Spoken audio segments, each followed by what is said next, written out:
தமிழ்நாடு முழுவதும் நடைபெற்று வரும் உங்களுடன் ஸ்டாலின் முகாம்கள் மூலம் இதுவரை 12 லட்சத்திற்கும் மேற்பட்ட மனுக்கள் பெறப்பட்டிருக்கும் நிலையில் அதில் 5,88,000 பேர் கலைஞர் மகளிர் உரிமை தொகை வழங்க கோரி விண்ணப்பித்திருக்கிறார்கள்.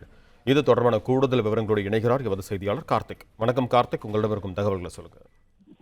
அரசு துறைகளில் இருக்கக்கூடிய அனைத்து சேவைகளும் ஒருங்கிணைக்க வகையில் துவங்கப்பட்ட அந்த உங்களுடன் ஸ்டாலின் திட்டமானது கடந்த 15ஆம் தேதி துவங்கப்பட்டது.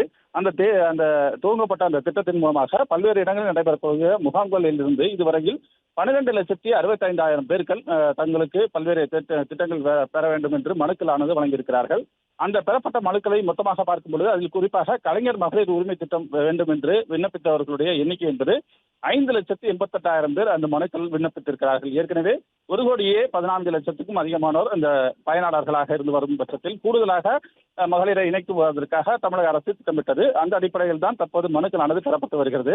அந்த நடைபெறக்கூடிய உங்களுடன் ஸ்டாலின் முகாம் மூலமாக 5,00,000க்கும் அதிகமான 5,88,000 பேர் மனுக்களானது விண்ணப்பித்திருக்கிறார்கள். உங்களுடன் அந்த ஸ்டாலின் திட்டத்தின் மூலமாக அது மட்டும் இல்லாமல் பல்வேறு திட்டங்கள் தொடர்பாகவும் பெயர் மாறுதல் உள்ளிட்ட பல்வேறு விஷயங்களுக்காக மொத்தமாக 12,65,000 பேர் உங்களுடன் ஸ்டாலின் திட்டம் மூலமாக பல்வேறு திட்டங்கள் மற்றும் மனுக்கள் பெற விண்ணப்பித்திருக்கிறார்கள். நன்றி கார்த்திக், உங்கள் தகவல்களுக்கு. பிளே ஸ்டோர் மற்றும் ஆப் ஸ்டோரில் இருந்து பாலிமர் செயலியை QR கோடு மூலம் பதிவிறக்கம் செய்யுங்கள். செய்திகளை உடனுக்குடன் பெறுங்கள்.